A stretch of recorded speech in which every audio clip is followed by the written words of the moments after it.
Hello, hello tout le monde, bienvenue dans cette septième émission de Final Four by EuroLeague France, toujours accompagné, très bien accompagné de Saad. Salut mon Saad, comment vas-tu? Hello Simon, hello tout le monde, ça va très bien. Et toi?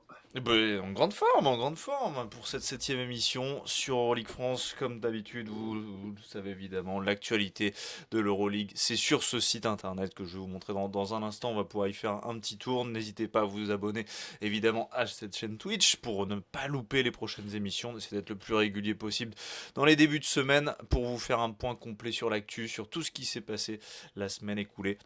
N'hésitez pas à vous manifester également sur le chat, les amigos là. On aime bien aussi vous voir vous manifester sur le chat, c'est un régal. Voilà, voilà. J'espère que tout le monde va bien en tout cas en ce mardi 10 mars pour faire un point sur toute l'actu dans cette septième émission. Et évidemment, l'émission est à retrouver en replay sur la chaîne YouTube. On a fait un petit lifting de la chaîne YouTube. Toutes les replays sont bien évidemment dispo si vous voulez vous remater tout ça en long et en large. Oh là, hey, il a un magnifique t-shirt. On s'est pas coordonné, mais Sad, il a un magnifique pull aussi là. Je te jure, on n'a pas Partisan, fait exprès en partisan plus. gang. On n'a pas fait, on n'a pas fait exprès. Moi, je l'ai fait dans un but que je dirais après. Mais ouais, ouais, Partisan Gang, bien sûr, Mister Le Sort. On espère qu'il va Incroyable. rejouer cette semaine, hein. Et, Oui, ben, ça a été annoncé, hein. Normalement, contre le Zalgiris, c'est son grand retour. Voilà, c'est ce qui a tout à été dit. fait. C'était Ouais, donc, incertain contre Loli dans le derby. Là, on devrait le revoir, notre ami. le meilleur intérieur de la ligue avant qu'il Bien soit sûr, blessé. bien sûr, Et donc, ouais. bien Mais sûr. oui, Donc, toi, je vois que tu as mis celui d'Obradovic, celui que tu as oui, il est récupéré. là.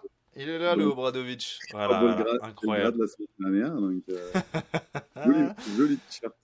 On régale tout le monde, on régale tout le monde, que ce soit les fans de l'Étoile Rouge ou ceux du Partisan. Bon, Voilà, évidemment, pour le coup, on régale que ceux du Partizan, hein. Oui, oui, oui, oui, bah, il faudra regarder, il faut regarder le replay de l'autre émission. Voilà, si vous voulez, si vous voulez, Exactement. si vous voulez voir du Exactement. rouge et blanc. Voilà, on a été bien. Prochaine fois, je le mettrai dans le backdrop. Voilà, comme ça, on Yes. fera pas de difficile. Bon, bon, bon, vous savez, hein, il y a un gros match aussi aujourd'hui à 20h45. C'est ce Paris Olympiakos à Gros l'Adidas game. Arena, gros game, forcément ce match avancé du 34e round, parce que l'Adidas Arena accueille les finales de Coupe de France de volley les 26 et 27 mars, donc c'est pour ça que ça a été un petit peu avancé. Nadia Ifi a les cheveux coupés, Vezenkov n'est pas du match, Thomas Walkup non plus. Voilà, donc gros match pour les Parisiens pour peut-être espérer faire un deuxième coup grec après avoir battu le Pana chez lui. Pourquoi pas? Ils Pourquoi pas sont pour ça. sur une belle série, hein. 3 victoires de suite, hein. Ils sont.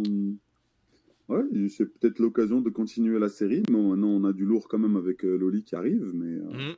Ouais, ouais. ouais, les Parisiens qui sont sur une très très belle série, hein. Et Loli qui surfe évidemment sur sa très belle victoire dans le derby, 11e victoire consécutive en Euroleague dans le derby grec face au Panathinaikos. Ça va être un des gros sujets du jour. On y reviendra évidemment après avoir parlé de Monaco. Forcément, gros point sur les Monégasques et les nouvelles qui ne cessent de tomber, les mauvaises nouvelles qui ne cessent de tomber sur la truffe de Monaco qui en championnat assure, mais alors en Euroleague c'est une catastrophe ambulante et c'est toujours une catastrophe aussi en coulisses. Sur le Mm, banc, mm. Spanoulis est annoncé partant, il aurait déposé sa démission. On va en parler évidemment, ça c'est vraiment le gros sujet du moment. Il y a un match en plus pour ces monégasques aujourd'hui même, à l'heure où l'on parle, Coupe de France, demi-finale face à Nanterre avec un effectif assez dépeuplé. Donc on aura le temps d'y revenir. Ouais. Ouais, vraiment, on verra. Je crois qu'il y a 9 pros et 3 espoirs quand même. Alors pour l'effectif de Monaco, c'est quand même quelque chose, hein. C'est quand même quelque chose, c'est clair. Là, quand on voit cette équipe où elle en est, mm, c'est regrettable tout ça. Mais on en parlera tout à l'heure, comme tu dis. Exactement, Monaco, on va en parler en long, en large. Je vois que ça grimpe un petit peu. Manifestez-vous dans le chat, les amis, là. Soyez pas timides, mettez des petits coms, là, dans cette émission numéro 7. On vous attend pour évidemment débattre tous ensemble. Il y aura évidemment un point résultat, dynamique, classement, comme toujours, avec aussi quelques news pour démarrer. Des petites news toutes chaudes ou des trucs un petit peu plus anciens, mais dont il faut quand même parler. Donc on en parlera. Un petit joueur aussi sous les radars de ce round numéro 30, des joueurs un Factor X un peu qui sont déterminants pour leurs équipes, dont on parle peut-être pas assez. On en a déniché quelques-uns avec Saad dans cette fin d'émission. On y go, les amis, pour cette émission numéro 7. Merci d'être avec nous en ce mardi. Et première news, Saad, je te propose qu'on attaque Let's go. par cette news qui est tombée plutôt, alors la semaine dernière pour le coup. Mm. On avait, on en avait parlé aussi la semaine dernière, dans l'émission de la semaine dernière, mais c'est donc Elijah Howard, qui est donc le frère de Jalen Howard, l'intérieur du Maccabi Tel Aviv, qui a été retrouvé puisqu'il était porté disparu depuis vendredi dernier. Son papa l'avait déposé à l'aéroport de Chicago depuis. Plus de nouvelles après ça. Et donc ça a été un grand moment aussi pour le monde du basket qui s'est énormément mobilisé. Tout le monde a partagé dans tous les sens. 4 jours de recherche et finalement il a été retrouvé sain et sauf, transporté à Mm. l'hôpital dans la foulée parce que opéré des jambes en plus, hein, parce qu'il a été beaucoup trop longtemps dans le froid. C'est ce qu'un de ses proches a livré notamment aux médias parisiens. Donc voilà, belle nouvelle quand même, Saad. Ça Bien avait sûr. ému la planète basket ces derniers temps. Bien sûr, là, on va au-delà du basket, hein, on parle d'un aspect Mm. humain et on sait très bien tout ce qui se passe actuellement autour du monde et on n'avait pas besoin encore d'une information comme ça qui touche un peu un basketteur ou un ancien basketteur, je crois qu'il joue plus maintenant, hein, on est d'accord? Il me semble Oui, là qu'il joue plus, ouais, mais en tout cas, c'était un ancien espoir de l'Asvel, hein. ouais, Donc, ouais, complètement. voilà, c'est un joueur qui avait un certain potentiel. Comme je disais, donc c'est au-delà du basket, c'est vraiment humainement, on est tous contents voilà, que le petit frère de Howard soit sauvé ou retrouvé en tout cas sain et sauf. Exactement. Et tant Ouais. mieux pour la famille tant mieux pour la famille et ses proches. Oui. C'est clair, on a une pensée évidemment pour toute la famille Howard et un Victor Wembanyama aussi qui était soulagé. On l'a vu aussi un peu en interview, on sait qu'il est assez proche de la famille. Voilà pour cette news, il fallait en parler et il fallait refaire un petit point. Autre news qui concerne aussi là pour le coup le conflit au Moyen-Orient, certes parce que évidemment ça impacte l'Euroleague, ça impacte les matchs, ça impacte le calendrier de la compétition européenne et clairement ils doivent faire avec. Ils sont un peu habitués maintenant, j'ai l'impression, les instances de l'Euroleague à devoir remettre et redispatcher les matchs dans un calendrier qui est super dense.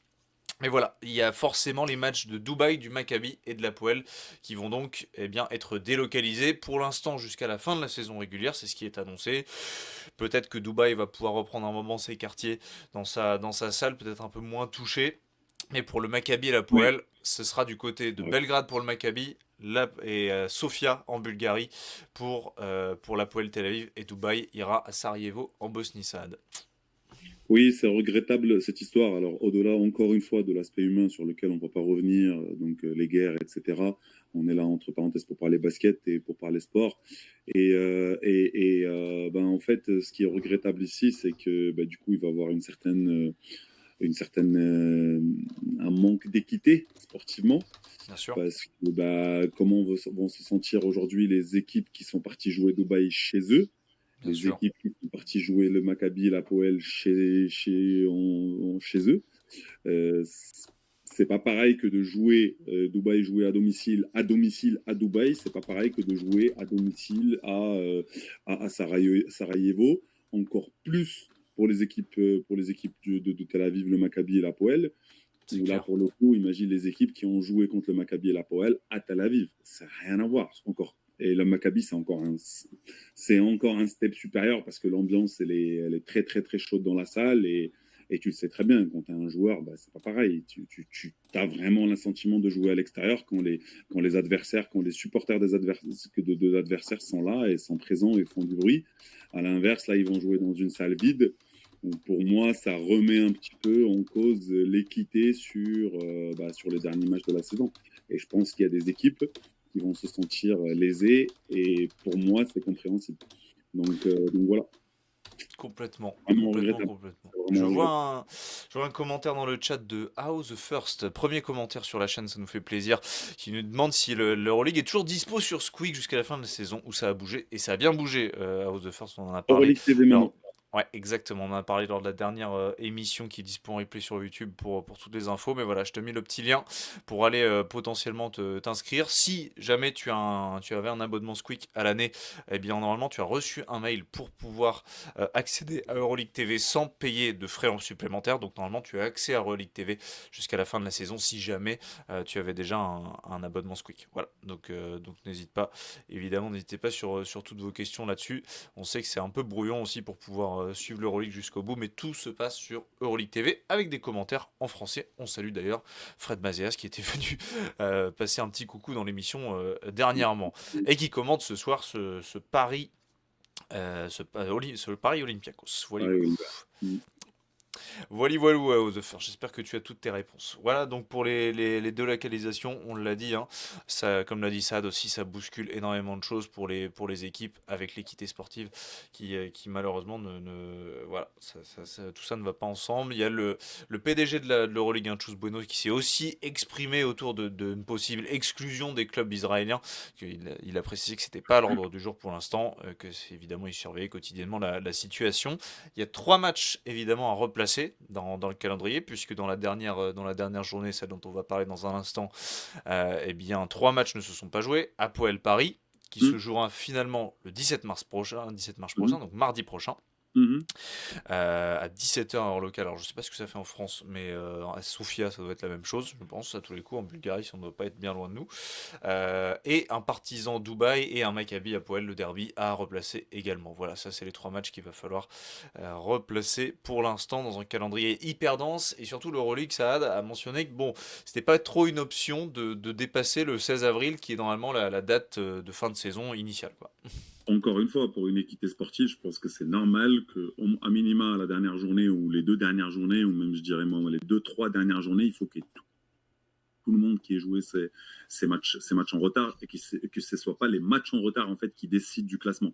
Parce que là, on parle là, si tu enlèves le Partizan, tout le reste, et non, il y a le Maccabi aussi, mais voilà, si Dubaï sont concernés par les play-in, l'Apoel sont concernés par les playoffs, voire même le top 6, top 4, pardon. Donc voilà, c'est dommage que ça se joue sur des matchs en retard. Il faut, pour moi, pour assurer une équité sportive, il faut que ces matchs-là soient joués au plus tôt.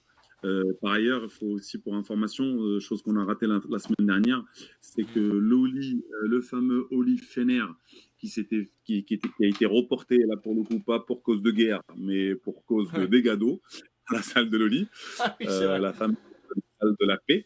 Donc ce match-là se jouera du coup le 17 mars, c'est-à-dire le même jour que l'Apoel Paris. Ok. Donc gros match en perspective aussi qui va décider sûrement de la première place, même si moi personnellement je crois que la première place est déjà jouée. Mais je pense que Ouais. là c'est vraiment définitivement, si le Fener arrive à gagner ce match-là, définitivement c'est terminé pour la première place. Si l'Oli gagne, peut-être que ça va relancer la course à la première place.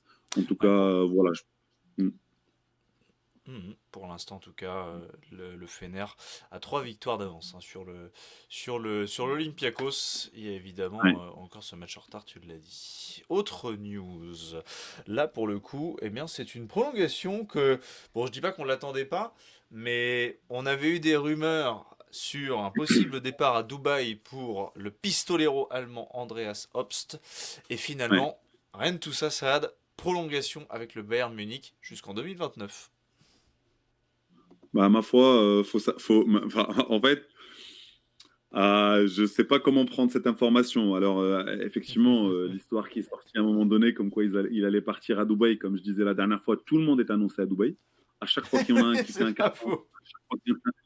à chaque fois qu'il y en a un qui fait un carton, à chaque fois qu'il y en a un qui, bon, bah, on l'annonce à Dubaï, forcément, ils ont de l'argent, on le sait. On sait que cette équipe-là est destinée pour construire voilà, un gros roster. Mhm. Ça, on le sait, ils ont de l'argent. Maintenant, avec ce qui se passe aussi dans le Moyen-Orient aujourd'hui, bah, forcément, ça va refroidir plusieurs joueurs. Je veux dire, voilà, tu as une vie de famille, machin, tu n'as pas envie d'aller dans un endroit où potentiellement aujourd'hui, ça a ouvert une brèche. Quoi. Je veux dire, avant, c'était un endroit safe à 100%. Tu avais l'impression que tu étais vraiment, même Au si tu n'es pas paradis. loin du conflit là-bas au niveau de la Palestine, Mhm. mais tu étais vraiment safe, safe. Tu avais le sentiment en tout cas d'être safe à 100%. Aujourd'hui, ce Mhm. sentiment-là, bah, c'est terminé. Donc maintenant, les joueurs, comment ils vont prendre ça? Et Andreas Hobbs, est-ce que il y avait vraiment cette rumeur, son agent l'avait démenti. Est-ce Mm. que c'était une vraie rumeur ou est-ce que c'était une fake news comme Sylvain, par exemple? Oui, oui, Je oui, annoncé au Barça, oui, oui. Mm. sais pas. Mm. Mais en tout cas, sportivement aujourd'hui, moi, Andreas Hoppe, c'est un joueur que j'adore. J'en ai déjà parlé, je crois. J'étais l'un des seuls à le désigner comme MVP Chouchou. du mois de février. Exactement. Encore le gros match qui sort contre Zvezda la semaine dernière. Non, pour moi, c'est une très très belle nouvelle pour lui, pour le basket allemand, parce qu'il garde l'un des meilleurs joueurs dans leur championnat aussi, dans l'une de leur meilleure équipe. Je pense que c'est une bonne nouvelle pour tout le monde que Obst fasse une continuité au Bayern, à mon avis. À mon Je avis, c'est pense une aussi. bonne nouvelle pour tout le monde. Même si j'ai un petit regret, moi, de ne pas le voir aussi s'intégrer dans une équipe, on va dire, qui a de plus grandes ambitions en Euroleague et qui est capable de jouer les premiers rôles. C'est mon petit regret sur un joueur en plus là qui, ça, on parle d'une saison, la meilleure saison en Ah bah, carrière d'Andreas Hoppe. C'était un plus de 15 points de moyenne à 40% de 3 points, ça c'est un classique. Il tente plus de 8 3 points par match. C'est le deuxième joueur qui en tente le plus derrière Carson Edwards et c'est celui qui en met le plus pour le coup. Il est dans sa cinquième saison au Bayern, il va avoir 30 ans en juillet. Dans un sens, je l'aurais aimé aussi. J'aurais aimé qu'il prenne un nouveau challenge. Mais je comprends aussi la stabilité. En fait, je comprends parfaitement. J'aurais compris aussi si le joueur aurait bougé pour partir voir ailleurs, que ce soit financièrement ou sportivement, pour être un peu plus ambitieux. Maintenant, Mm. moi, je n'enterrerai jamais le Bayern, pas pour gagner le titre, bien entendu, mais on sait très bien que chez eux, le Bayern, c'est une institution. Déjà, il faut savoir que c'est un club multisport, donc c'est pas que le basket. Hein. On connaît c'est la filière basket du club phare, hein, qui est connu dans le foot, donc et qui ont Ouais, une multi saison, sections. Hein, ils ont une voilà. saison Donc extraordinaire en plus en foot. voilà, une saison extraordinaire dans le foot. Mais ce que je veux dire par là, c'est que c'est une institution qui est stable, elle sait où elle va. Ils ont toujours un projet clair de là où ils veulent aller. Ils ont raté dernièrement, effectivement, ils ont raté quand même leur recrutement et leur staffing coach. J'ai le sentiment, ça manque un petit peu. Ils se cherchent encore. Est-ce Mm. qu'ils ont trouvé la bonne option maintenant avec Pezic et ils sont en train de construire quelque chose autour de lui, justement avec cette prolongation d'Obst? Je sais pas. En tout cas, moi, ces gens-là, moi, je leur fais confiance. Je sais que, en tout cas, on le voit, qu'ils ont toujours un projet sportif, qu'ils essayent d'aller vers l'avant et qu'ils essayent d'être ambitieux, toujours dans un cadre.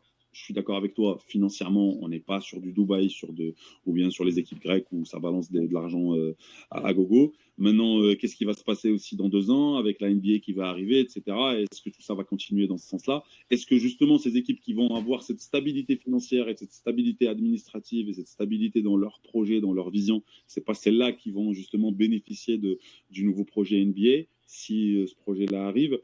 Mm. Tout ça, voilà, moi je trouve que le Bayern, oui, voilà, ça reste pour moi une bonne nouvelle pour Obst et encore une fois, j'ai dit, j'aurais compris aussi s'il serait parti pour raisons sportives ou raisons financières.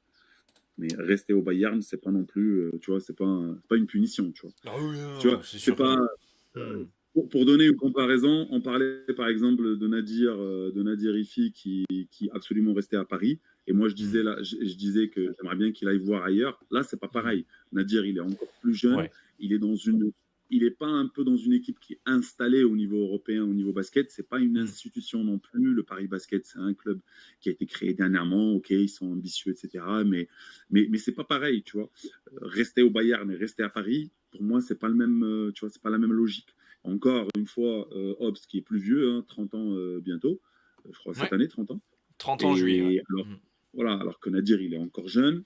Je pense qu'à 23 ans, il peut encore aller chercher d'autres choses dans d'autres clubs avec beaucoup plus d'ambition. On l'espère, on l'espère. En tout cas, la seule news de Nadir Ifi, elle est là, c'est qu'il s'est coupé les cheveux, ça a fait le tour de la planète. Hein. Vraiment, Ah, juste, tout ça le monde fait parle des cheveux de Nadir Ifi, c'est quand même un truc. Bah, ça lui va bien, ça fait l'époque Espoir au Portel. Voilà, ouais. ça rappelle des choses pour Nadir, qui joue ce Mm. soir, on le rappelle, face à l'Olympiakos, 20h45. Une dernière petite news, c'est cette arrivée sorti un peu de nulle part, j'avoue, je ne connaissais pas le Ouais. joueur pour le coup. Ouais. Jesse Edwards, pivot néerlandais de 25 ans, 2,11 m de gaillard, qui arrive de Melbourne, qui vient renforcer le secteur intérieur de Baskonia. J'avoue que ce genre de move comme ça, à la fin, toute fin de la saison, Je crois que Pourquoi? Peut faire un ouais. push, hein, mais peut-être que ouais, là, il y a une volonté derrière de Baskonia de faire un push, mais ils sont 19e en fait, donc je ne comprends pas. Je comprends pas. Bah, je crois que pas grand monde n'a compris, mis à part le fait que Diop s'est blessé. Oui, Donc, voilà, il y a la blessure de Diop. il y a la C'est blessure de sûrement pour Diop, en ça. fait, c'est le titulaire. Donc, en fait, il vient un peu en pigiste médical. Après, voilà, c'est vrai que personnellement, on va pas commencer à raconter des histoires aux gens. Le joueur, on le connaît pas. On Connais l'a pas vu cet dans des homme. photos, il est grand. La NBL, alors moi j'aime bien l'Australie, j'aime bien Melbourne, mais c'est plus pour le tennis que pour autre chose. Pour le basket, je sais pas trop. Donc, on va pas se mentir. Hein. Je veux dire, le Non, joueur, on le connaît pas, on va le non, pas découvrir du tout. via Baskonia. J'ai envie de dire, bah, c'est une bonne chose aussi pour l'Euroleague d'avoir un nouveau joueur. On va découvrir. Ce que je sais, c'est que la NBL et la NBL, faut le dire en anglais. The C'est NBL. maintenant, c'est devenu un peu le championnat à la mode pour préparer la Oui, hein. draft NBA, etc. Il y a vraiment Mm. un certain engouement là-bas en Australie autour du basket maintenant. Bien sûr. C'est très bien. On va voir. Des bonnes stats, 13 points, 8 rebonds. Mm. Il y Ma a foi, des, il y a des garçons sérieux qui sont passés par ce championnat. On rappelle la Melo Ball était parti par là. Alex Sarr, notre bah, Frenchie sérieux, aussi et a la Melo porté. Ball, Ah oui, pardon. En tout ouais, cas, des, dans la même phrase, des joueurs sérieux et la avec un Melo certain Ball, talent. Des joueurs avec un certain talent basketballistique. Voilà, j'irai pas plus loin que ça. J'irai pas plus loin que non, ça. mais T'as raison de me reprendre. T'as raison de me reprendre. non, mais c'était juste pour te taquiner. Parce que bon, ouais.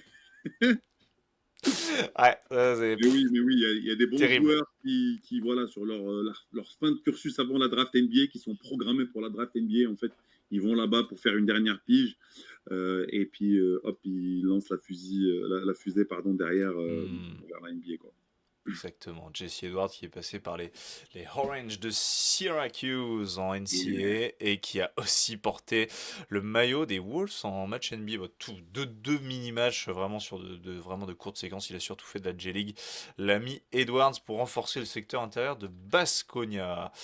Allons-y sur les résultats et revenir un petit peu sur les résultats les importants, dynamiques et le classement du côté de l'Euroleague pour ce 30e round de l'Euroleague. On approche largement de la fin quand même hein, de cette saison assez folle. Et évidemment, bon, je vous l'avais sous les yeux, ça commence forcément par ça. Cette défaite, triste défaite, logique défaite. On l'avait dit la semaine dernière, on s'était dit, bon, bonne chance Monaco, bon courage pour aller jouer ouais, à l'Ulker Sports. Bon, ça s'est transformé en une manita, grosse victoire du Fener. Il n'y a vraiment pas eu beaucoup, il n'y a pas eu de match, peut-être une bonne entrée de quatrième quart de la part de Monaco, mais franchement, il n'y a pas eu grand-chose. On va reparler de Monaco hein, dans un ouais, c'est ça. instant.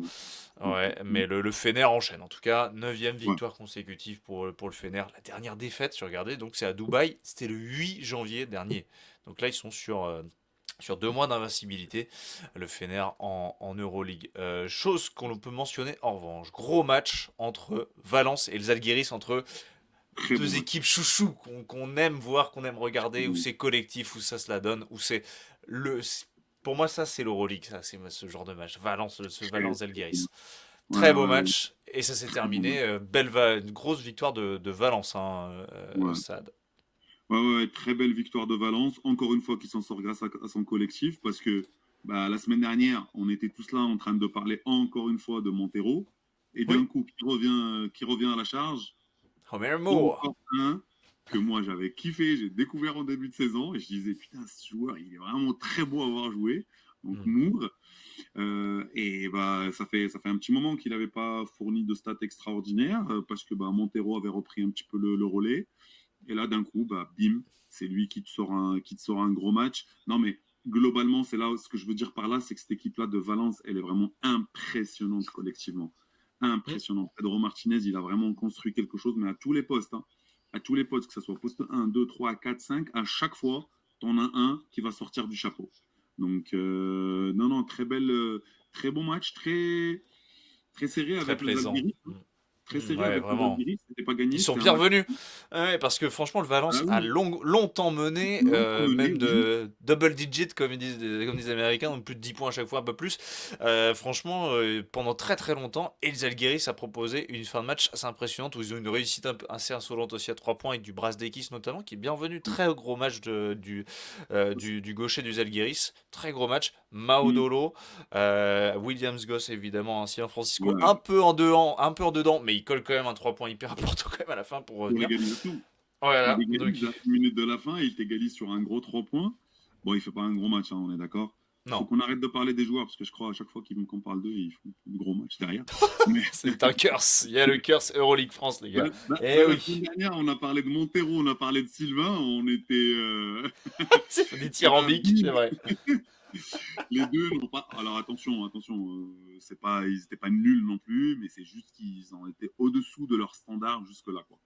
Mais Ouais. non, en gros, oui, comme tu disais, les Zalgiris qui revient à égalité sur la fin, et puis après Valence, aucune Mm. perturbation, tranquille. On sait ce qu'on fait, on sait la balle où elle doit aller, on sait comment on doit défendre, et on amène la balle là où il faut, et puis bah, ça fait panique, quoi. C'est le petit Branco Badio qui envoie un moment quand il y avait égalité à 87 partout, qui met On voit un deux points, petit ouais. jumper à 0 là. Truc Mm. hyper difficile, j'adore ce joueur. Pistolero là, très bon joueur, donc là, qui permet à Valence de s'imposer. Donc avec un grand Omer Moore, 16 points pour lui, et vraiment il a été assez impressionnant. Voilà pour cette. Branco Baggio Oui, formé au Barça. ah oui, t'as raison, purée, c'est vrai qu'il est passé Formé par au le Barça. Barça, passé rapidement par l'Allemagne, et puis Mm. bah, revenu en Espagne. Mais ouais, c'est un pur produit de l'académie du Barça. Ouais. Joli petit Ils n'ont joueur, jamais Branco réussi Badio. à garder. Ouais. Ouais, et ben là, en tout cas, il fait le bonheur de cette équipe de Valence en sortie de banc ou des fois en titulaire. Elle était titulaire. Donc là, il nous a régalé. La nouvelle défaite du Barça, justement. On parle du Barça, mon cher Saad, ça va pas te faire plaisir, ça. Parce que, nouvelle défaite du Barça. 7 défaites sur les 10 derniers matchs, 3 revers de suite. Puis elle est pas très belle cette défaite. Un peu comme celle face à Bologne, Saad, elle est un peu dérangeante encore une fois cette défaite. Bon, c'est 3 points, mais elle fait Les mal deux, quand même dans la course, hein. les deux dernières, alors ça, statistiquement, c'est sûr qu'elles font mal Mm. sur les courses, dans la course au top 4, parce qu'à un moment donné, on Ouais. parlait de top 4 aussi pour le Barça est Barça, 8ème, hein. pour Xavi Pascual. Mm. Aujourd'hui, on parle à peine de play-off. S'ils vont en play-off, déjà, on est content. Maintenant, on est sur 6 défaites sur les 9 derniers matchs. C'est très inquiétant déjà statistiquement. Mais moi, au-delà de l'aspect statistique, ce qui m'a beaucoup inquiété sur les 2 derniers matchs, c'est la manière avec laquelle ils ont perdu. Quand tu regardes, que ce soit le match de Bologne ou le match de Milan, défensivement, donc, dans le secteur que Xavi Pascual a quand même réussi à changer et à apporter sa plus-value aussi, même si offensivement aussi, il a apporté sa plus-value. Mais défensivement, tactiquement, il avait apporté une certaine plus-value. Là, sur le match de Milan et de Bologne, moi, j'ai rien compris. Des Ouais. rotations défensives inexistantes, des choix défensifs, mais vraiment, mais tu as l'impression de jouer. Tu sais, l'impression laquelle j'ai eue avec le Barça dernièrement, c'est celle du Dis-moi. parti. Le Partizan, je Celle sais du pas si tu te partisan. rappelles, mais Ok. en début de saison, on était là, on se disait, mais c'est quoi cette équipe? Mais qu'est-ce qu'ils défendent? Mais qu'est-ce qu'ils ont? C'est quoi ces oublis défensifs à chaque fois? Les mecs, ils sont à la ramasse. Bah là, on est pareil sur le Barça, sur les 2 derniers matchs. Chose qu'on n'avait pas vue. Parce que jusqu'ici, donc je disais 6 défaites sur les 9 derniers matchs, mais si tu enlèves les 2 dernières défaites, les 4 autres étaient plutôt, comment dire, plutôt, mis à part celui, encore une fois, celui de Paris. Pour moi, ça a commencé là, en fait, si tu veux. Donc je prendrais plutôt les 3 derniers. Contre Paris, c'est là où ça a démarré l'aspect où ils sont devenus à la ramasse dans les rotations défensives. Contre Paris, ils ont passé leur temps à leur courir derrière. Toujours les Mm. joueurs parisiens, le porteur de balle avait toujours une longueur d'avance sur son défenseur. On n'arrivait pas à tenir un duel.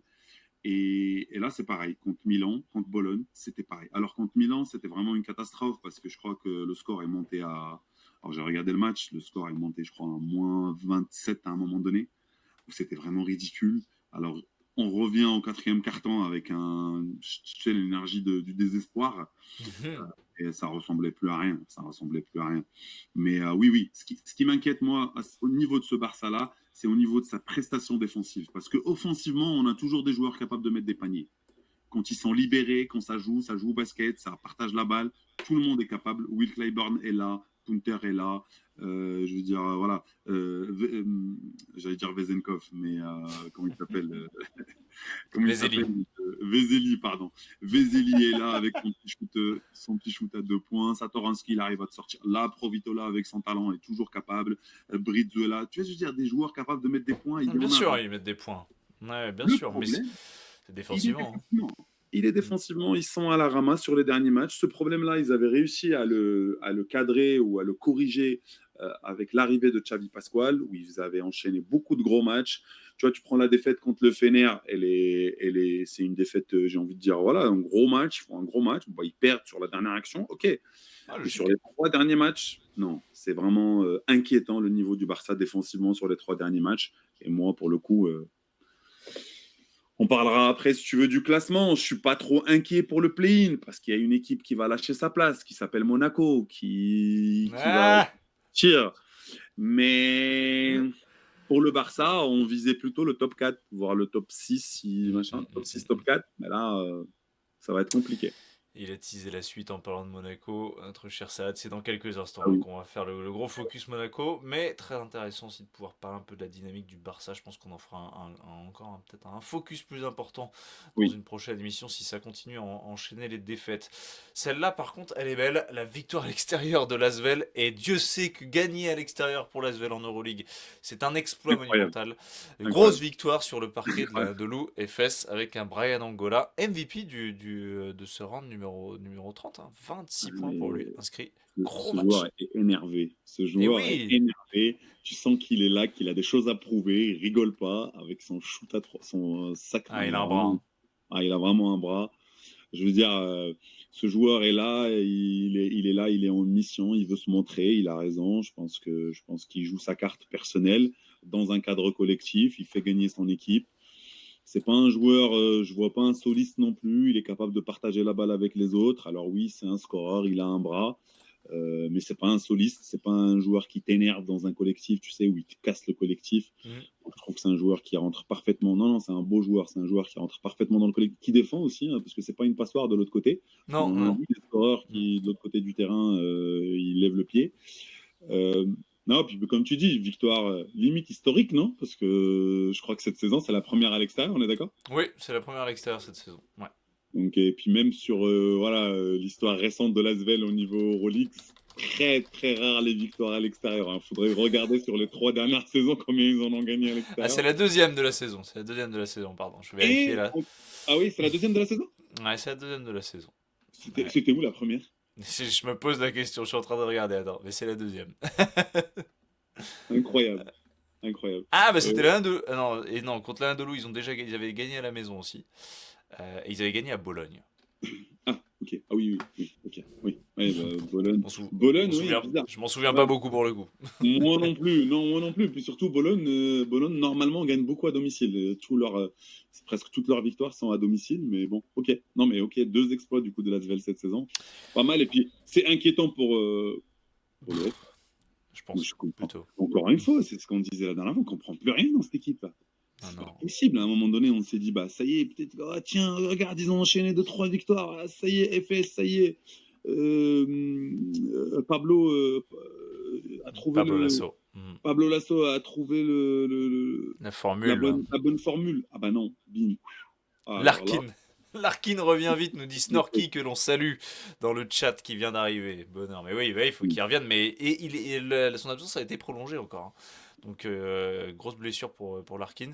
mais Donc, si tu as besoin de clairement, Larkin pour gagner l'Asvel à domicile, Snorky, avec tout le respect. avec tout le respect qu'on te doit à Snorky, hein, mais et vite pour aller à ton entraînement, Snorky, mais bon, s'il y a besoin de Larkin pour que FS gagne contre l'Asvel, à domicile, pas à l'extérieur, hein, à Mm. domicile, c'est inquiétant. Mais non, mais bravo pour l'Asvel, parce que ce qu'il faut noter aussi, hein, parce que l'Asvel, on ne sait pas c'est quoi son futur dans l'Euroleague. On sait Ouais. même, on approche plus de la sortie que, Oui, que de oui, l'entrée. on sait que c'est la fin, hein. Malgré le fait que Chus Bueno a dit dans les médias espagnols dernièrement que c'est pas fini, machin, ces 3 équipes-là, voilà, on leur donne jusqu'à la fin de saison pour se décider, parce qu'il y a le Fener qui n'a pas signé encore, il y a le Mm. Real qui n'a pas signé, et l'Asvel n'a pas signé. En termes de, je veux dire, owner ou stakeholders de l'Euroleague. Ouais. Mais non, c'est compliqué mentalement pour les joueurs. Quand tu sais pas où ça va, ton équipe, on en parlera après pour Monaco, c'est un peu la même chose. Mais l'Asvel fait partie de l'Euroleague maintenant, ils ont la licence, ils ont voilà, et puis ben, d'un coup, ton président il sort, il dit machin, et puis il dit à un moment donné, c'est quoi, je veux devenir coach, puis ouais, peut-être que je vais enlever Pierre Coupé, puis je vais devenir moi coach, et puis d'un coup, tu vois, ça va dans tous les sens. Je veux dire, quand tu es dans l'effectif de l'Asvel. Et puis ouais, tu as Nando De Colo qui vit machin, et puis ça y est, il est parti, puis alors qu'il était venu pour un certain projet, et puis il n'y a plus rien. Puis non, je pense que c'est pas simple. C'est pas simple ni pour le coach, ni Hmm. pour l'effectif des joueurs, de garder un focus mental sur les matchs de l'Euroleague et donc pouvoir faire des coups comme ça. C'est bravo à eux, franchement, bravo à eux. Et surtout bravo au coach, hein, parce Ouais. que La signature d'Angola est quand même un sacré coup dans ce contexte. Oui, totalement. C'est vrai. bien sûr, Snorky a tout à fait raison. C'est vrai que c'est bien un sûr, sacré coup. bien sûr. Dans ce contexte de l'Asvel, voilà pour ce bon petit point aussi sur l'Asvel. Très intéressant aussi toujours de pouvoir en parler. Malgré le fait effectivement qu'ils s'approchent plus de la fin de leur aventure en Euroleague que du début. Mais voilà, belle dynamique aussi du Paris Basket. On l'a dit, 3 victoires de suite. 3 victoires de suite à l'extérieur quand même pour Paris aussi, il faut le Bravo, noter. Et il joue bravo. ce soir à l'Adidas Arena 20h45 face à l'Olympiakos en match avancé de la J34. Voilà pour ce point résultat. Je vous remets le classement rapidement devant les yeux avec toujours ce Fenerbahçe qui court et qui court et qui ne s'arrête plus en Loin, tête. loin. Ils sont loin. Euh, ouais, il s'arrête plus en tête de cette Euroleague avec le Valence et l'Olympiakos dans son Impressionnant, rétroviseur. Valence. Impressionnant, Valence. C'est Vraiment énorme, hein. impressionnant. C'est C'est énorme. vraiment extraordinaire. C'est Quand, vraiment. Moi, je trouve que. Quand on fera le bilan, hein, on les Ouais. mettra haut Ouais. on fera un trophée spécial, quoi, parce que Ah, c'est mais je sais magnifique, pas hein. si on se rend compte, quoi. Je veux dire, c'est. Ouais, c'est. Tu vois, en début de saison, on parlait de la Poel à un moment donné qui tenait la cadence au début, d'accord? Qui était premier de saison régulière. Alors, déjà, primo, ils n'ont pas réussi à tenir la cadence. Et surtout, secondo, on n'est pas sur les mêmes moyens financiers. Et on n'est pas sur les mêmes effectifs. On n'a pas les mêmes salaires, là, que Valence. Eh Tu vois oui, ce que bien je veux sûr. dire? Ah. Même au-delà, même si on essaye de rester un peu objectif et on ne va pas parler de quelque chose qui est subjectif qui s'appelle la qualité du basket. C'est-à-dire que forcément, il y a des gens qui vont plus apprécier la qualité du basket de Valence que ceux de la Poel qui est un peu plus à l'américaine. Mais sans Mm. parler de ça, si je te parle juste de moyens financiers déjà, tu me dis la Poel, il finit dans le top 3 et je te dis, ok, même si c'est des rookies d'Euroleague, mais ok, ils ont des moyens financiers. Valence, rookie Euroleague, je veux dire, voilà, ils ont fait l'Euroleague il y a quelques années, bien entendu, mais là, je veux dire, ils reviennent à l'Euroleague cette saison Mm. avec des moyens financiers assez limités, avec des joueurs peu connus, ils sont deuxièmes. Ils sont deuxièmes, il reste 8-9 journées, là, ils sont deuxièmes. Bah, C'est énorme, hein. c'est énorme, c'est énorme, c'est énorme. C'est trop beau. C'est trop beau. Et encore une fois, ouais, il y a vraiment un côté excitant, plaisant, Mm, qui est vraiment Made in Euroleague, ce genre de moment et ce exactement, genre d'histoire en fait, exactement. je trouve ça génial. Franchement, encore une fois, c'est un promu. Voilà, on rappelle que c'est un Je- promu. mm, L'Olympiakos, évidemment, dans les talons L'Oréal, la Poel, vous le voyez. Là, il y a du monde à égalité, hein. Trois équipes à égalité pardon, Kaunas, Zvezda et Barcelone et nos petits cancres de la fin de ce classement dont on va parler en long et en large dans quelques instants. Monaco et le Panathinaikos. Et vous avez la fin du classement ici avec évidemment l'Asvel qui ferme la marche malgré sa dernière victoire. Et peut-être une chance pour l'Asvel d'aller, pourquoi pas, accrocher On répond, son record, hein. On rappelle, c'est 12 victoires. Il l'avait fait ouais, l'an dernier. Mm. on répond à Snorky quand même, Simon. Non, match en Parce avance, match que, le parce Loli que, ce soir, hein. parce que du coup, ce qu'il dit là, il a raison. C'est-à-dire que Loli a un match en retard, mais il faut rappeler que même si Loli gagne le match en retard, il reste troisième, parce que Valence est parti taper quand même l'Olympiakos à Oui, Athènes. oui, voilà, Voilà, voilà. donc Oui, en oui, ça termes se de joue, points il a raison. d'avérage, aujourd'hui, Mm. Valence est devant Loli, même s'il y a égalité de victoire. Exactement, exactement. Goal average, forcément. Ça va se jouer comme ça. Bien joué, bien joué, bien joué. Euh, On va pouvoir enchaîner, les amis. On va pouvoir enchaîner. On va pouvoir enchaîner avec la grosse news. Et là, on ne fait que de parler de ça, j'ai l'impression, depuis qu'on a lancé cette émission. Merci à tous ceux qui rejoignent, je vois que ça vient dans cette émission numéro 7, hein. Monaco dit-il adieu au Final Four et à son club. Ça, c'est la petite parenthèse, mais Oui. je l'aime bien parce qu'elle est importante quand même. On a failli perdre Monaco, on a failli perdre le club de Monaco, il faut le dire. Au tribunal de première instance de Monaco, on C'est a fou, hein. failli perdre le club. C'est Heureusement, fou. la principauté est venue à la À la rescousse, rescousse. le petit chèque, hop là, pourquoi Hey, pas. tiens, Et tiens ah, ils mon peuvent pas garçon, se permettre. je te sauve de tes dettes. Non mais Ils c'est peuvent fou. pas se permettre. On le sait très C'est- bien que la principauté peut pas se permettre de perdre le club de Monaco. Mais oui, oui, je te laisse finir, hein, Simon, pardon. Ouais, je fais le petit contexte et on se lance dedans. Voilà pour donc c'est la grosse question du jour, c'est notre gros focus. Ce qui se passe du côté de Monaco. Là, je vous mets ce papier de l'équipe parce que ce soir Monaco joue en Coupe de France demi-finale face à Nanterre ce soir et ils sont assez déplumés. Déplumés forcément sur le terrain. Il y a du blessé, Nicolas Mirotic. 6 semaines d'absence évoquées pour une blessure à la voûte plantaire. Daniel Taïs est également blessé, donc on a un secteur intérieur qui est extrêmement décimé. Mais il n'y a pas que les joueurs, c'est aussi sur le banc que c'est assez décimé cette histoire, puisque Il y en a un qui a la gastro, Vas- je crois. Une gastro, Vassilis c'est pas longtemps, hein. Panoulis s'est mis en retrait de l'équipe depuis la fin de semaine dernière. Il n'a pas coaché contre Cholet en championnat le week-end dernier, victoire monégasque, il faut le noter en Betclic Elite, et il aurait déposé sa démission samedi dernier. Voilà, donc clairement au trouble pour Monaco. Déjà que c'est un enfer en coulisses avec des dettes à ne plus quoi savoir en faire et des gros soucis financiers et administratif. Derrière, on a un coach qui finalement, eh bien, je sais pas s'il prend soit ses responsabilités, soit il jette l'éponge. On va en parler. Il en a un peu marre. On va pouvoir en parler, mais il n'est pas sur le banc monégasque pour la demi-finale de tout à l'heure face à Nanterre en Coupe de France. Donc voilà, ça fait déjà un petit moment que le GOAT grec dit qu'il en a marre de l'effectif, qu'il y a évidemment des impayés, que l'effectif est déplumé. Il y a cette interdiction de recrutement qui a pénalisé aussi Monaco. Salut Cory Joseph. Voilà, il y a plein de choses comme ça où Monaco est en train de crouler sous les mauvaises nouvelles. Et surtout, peut-être aussi, Saad, il y a un truc qui s'est vu aux yeux de tout le monde, c'est la défaite au Fener. On l'a tous vu, 7 défaites sur les 8 derniers matchs. Et il y a eu ce coup de sang de Mike James sur Eli Okobo. Voilà, Ouais, coup de sifflet final. ouais. Mike James veut s'expliquer avec Eli Okobo et il le pousse sur le banc. Vraiment, geste d'humeur assez. On sait comment ça peut arriver dans une équipe, on peut toujours s'embrouiller entre coéquipiers, etc. Là, il y allait jusqu'à le pousser et il voulait encore aller se mettre contre lui. Derrière, ils ont été Ah obligés ben d'être séparés par là. les coéquipiers. Il s'est excusé derrière sur Twitter. Voilà, je vais mettre la petite excuse. Tiens, je vais mettre C'est la son petite excuse. community manager qui a envoyé les excuses, c'est pas lui, je crois. Je pense. Ah, Je pense, je on pense. va pas nous la faire, hein, franchement. Ouais, je pense aussi. Je pense aussi. Voilà, il a mis. Bon, si vu que ça s'est vu en public, je fais mes excuses en public. Voilà, tout à mon frère, à mon frère Eli Donc, et sa famille. donc, Je m'excuse pleinement, platement. donc Voilà. Simon, donc Simon, il dit, vu que ça s'est vu en public. Moi, ce que j'entends là, ce que j'entends là, Si, c'est qu'il y en a eu beaucoup, mais pas en public, tu vois. c'est Moi, aussi si lui en a collé une dans le vestiaire, on saura pas quoi. Ouais, bon, c'est et pas puis grave. voilà.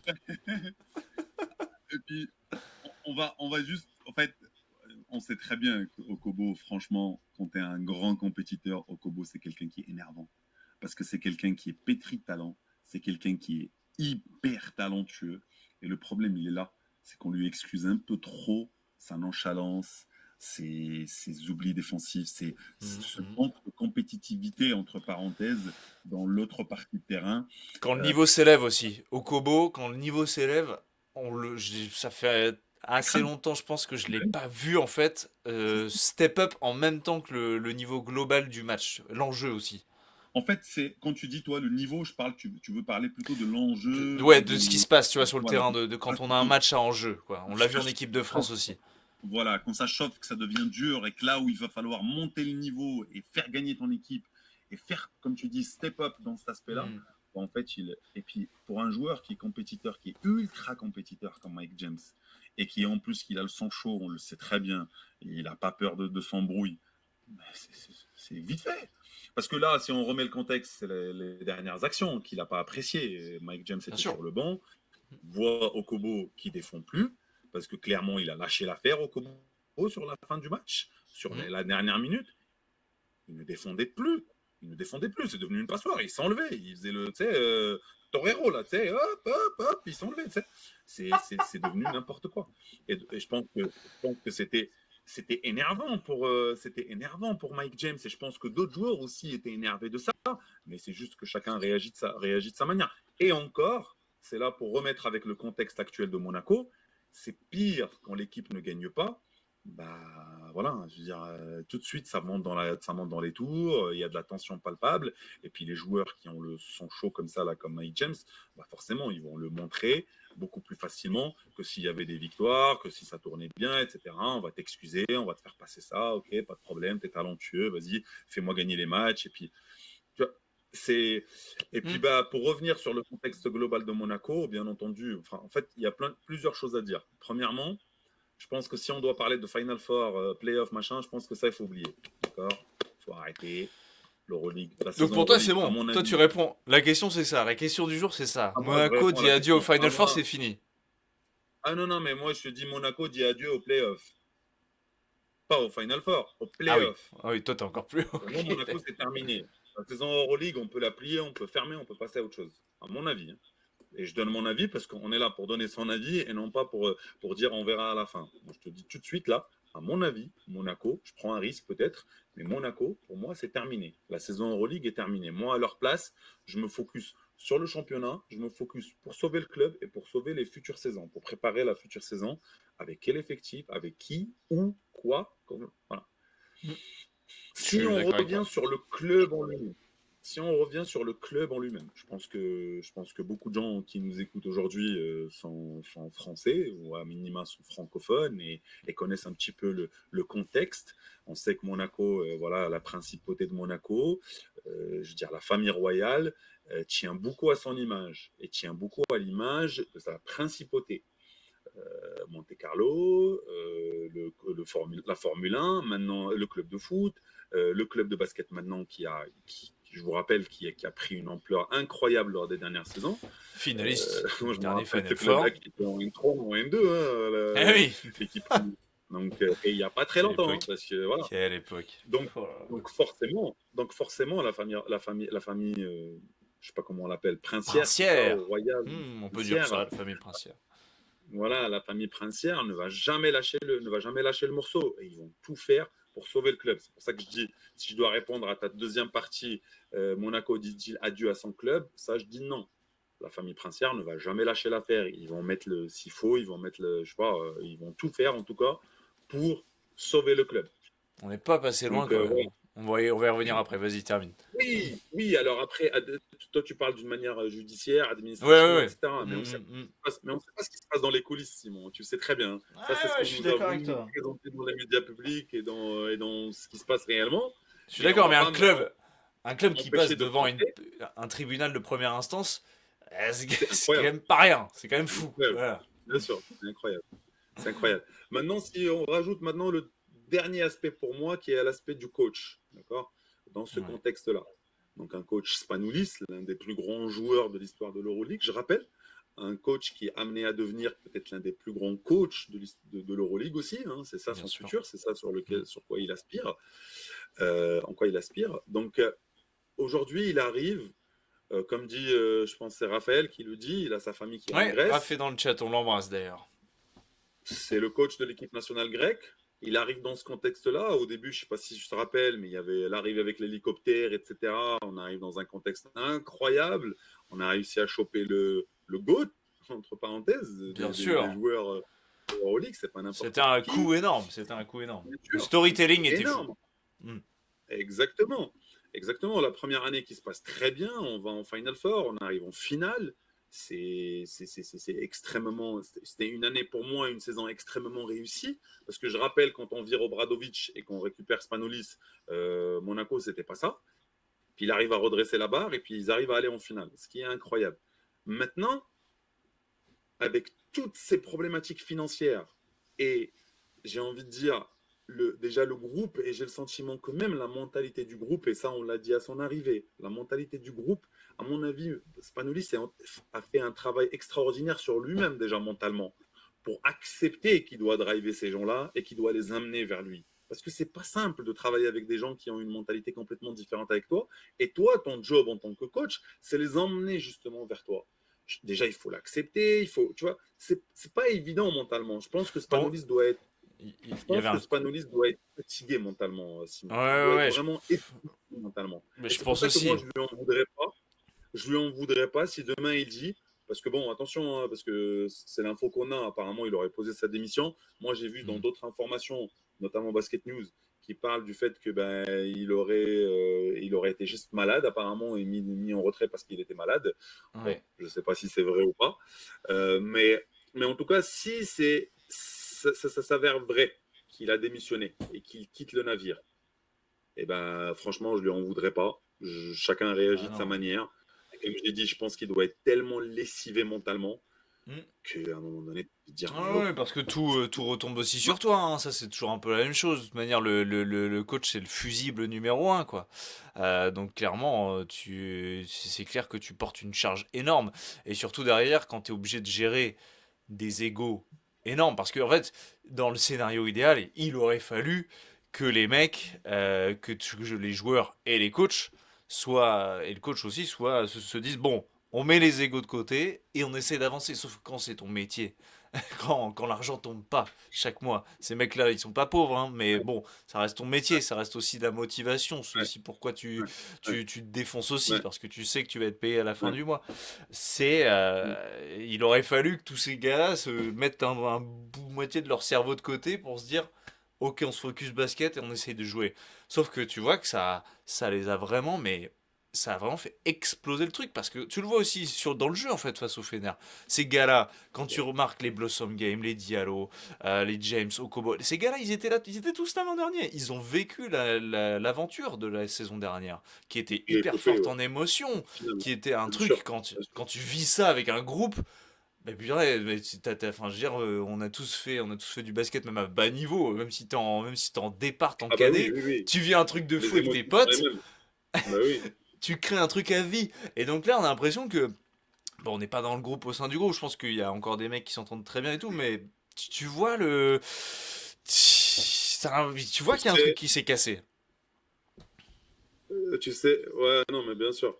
Mais tu sais, il y en a un qui est connu sur le marché français à qui j'ai parlé la semaine dernière et qui me parlait justement de cohésion sociale et cohésion opérationnelle. Et Hmm. comme quoi les deux étaient dissociés et comme quoi l'équilibre des deux, en fait, ça veut rien dire. Tu peux faire péter la cohésion opérationnelle et tu gardes la cohésion sociale et vice-versa. C'est quoi la différence entre les deux? En gros, la cohésion sociale, c'est un peu le fait que bah, voilà, les joueurs s'entendent entre eux, ils vont boire un Hmm. coup ensemble tout le temps, ils se voient en dehors du terrain, etc. Ils rigolent bien au vestiaire, machin, machin. Ça, pas de souci, c'est ce qu'on appelle la cohésion sociale. Et puis Ouais. après, la cohésion opérationnelle, c'est qu'ils sont prêts à aller à la guerre ensemble, opérationnelle, c'est-à-dire sur le terrain. Ils sont prêts à se battre l'un pour l'autre sur le terrain. Ils sont prêts à partager la balle, à rentrer dans des rôles ingrats pour Hmm. aider l'autre. Ça, c'est la cohésion opérationnelle. Ouais, t'as le Et donc, métier, ce que tu fais dans ton métier et ce qui se passe en dehors, quoi. Comme dans un métier classique, tout à quoi, fait. finalement, en fait. Hmm. Ouais, tout à fait. Parce qu'il y a des gens, en fait, des fois, moi, j'entends beaucoup ce discours de dire, ouais, le groupe, il vit bien.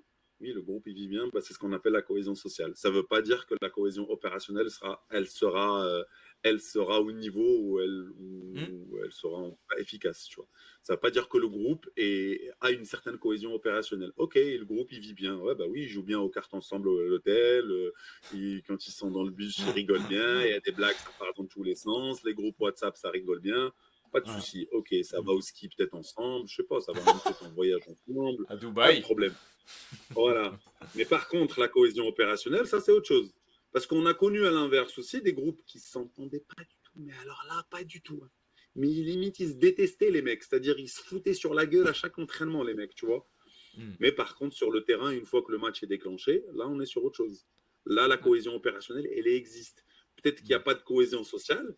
Les mecs, ils se détestent, tu vois, ils se voient pas en dehors du terrain, se finit l'entraînement, merci, au revoir, ciao. Et même pas limite la douche, tu vois. Ouais, ouais. Mais sur le terrain, les mecs, ils sont prêts à aller à la guerre ensemble. C'est-à-dire, il y en a un qui touche un autre, bah, les 9 autres, ils vont. Un adversaire qui touche un des leurs, les 9 autres, ils vont se jeter sur lui. Tu sais. Mais là, Donc les voilà. deux Donc, sont cassés alors là, pour alors revenir à là, Monaco. on est sur un truc. Je sais pas, peut-être que la cohésion sociale, elle est encore là. L'autre là, il t'a dit mon frère, donc tu vois. Ouais, si c'est pas le C'est ton community frère, manager. Et j'ai envie de croire que la cohésion sociale est encore là, tu vois. J'en sais rien. Mais moi, je pense qu'il y a des joueurs, je pense qu'il y a des soldats qui, eux, ils vont jamais baisser le pied. Blossom Oui. Game, Diallo, il n'y Strazel. a pas de problème. Je pense qu'il y a d'autres, comme Mike, comme Okobo, comme Daniel Tate. Tu vois, Daniel Tate, qui lui, en plus, c'est une pièce, entre parenthèses, exportée de l'extérieur. Voilà. Je pense que là, bah, peut-être qu'à un moment donné, ils vont commencer à se poser des questions. Et qu'est-ce que je fais là, Mike James, moi, perso, j'ai le sentiment qu'il passe plus de temps sur X, sur les réseaux sociaux, que sur Internet. C'est clair. Le nombre de tweets qu'il envoie. Enfin, je veux dire. Ça me fait penser à Kevin. C'est marrant, tu m'étonnes qu'il soit pote. Il me fait penser à Kevin Durant en fait. Ouais, les deux sont accros à Twitter et à venir répondre à des mecs. Il y a un truc qui m'a fait hurler de rire. Je sais, tu l'as peut-être vu passer d'ailleurs, si on parle des tweets de Mike James. Mais il y a un truc. Alors attends, je vais essayer de le montrer sur le screen, si ça veut bien charger cette histoire. Il y a un gars qui a mis. Du gars qui a mis je pars. Exactement. D'un commun accord, l'SM Basket et Mika ont décidé de mettre fin à l'abonnement de ce supporter. Et il a répondu, mais c'est hilarant, bonne chance à toi dans ta nouvelle équipe, mon frère. Ouais, il a pris à la rigolade, c'est bien. Non, mais... Il a bien fait. Non, mais après, moi, c'est pas que j'ai pas de problème, c'est juste. Ok, tu réponds, tu es sur Twitter, tu t'amuses, c'est sur ton temps libre, etc. Mais je pense quand même que l'image que ça renvoie n'est pas folle. C'est du je m'en foutisme un peu, quoi. Ouais, je préfère quand même que tu sois focus, laisse tomber ces réseaux sociaux, va, focus-toi sur ton game, sur tes entraînements, sur tes matchs. T'as assez à faire comme ça, je pense, même si, bien entendu, il faut arrêter de croire, ils ont du temps libre, hein. Bien sûr qu'ils c'est très bien. Ils sont pas en train de travailler 24/24. Hein. Mais l'image que tu renvoies en tant que personnalité publique connue dans un club aujourd'hui qui est en difficulté, bah, peut-être abstiens-toi un petit moment, tu vois. C'est pas faux. Ouais, voilà, sur Monaco, sur tout ce qui se passe aussi en coulisses, sur un peu le folklore en fait, parce que tout ça fait partie du folklore. Clairement, donc Spanoulis, on verra ce que ça donnera.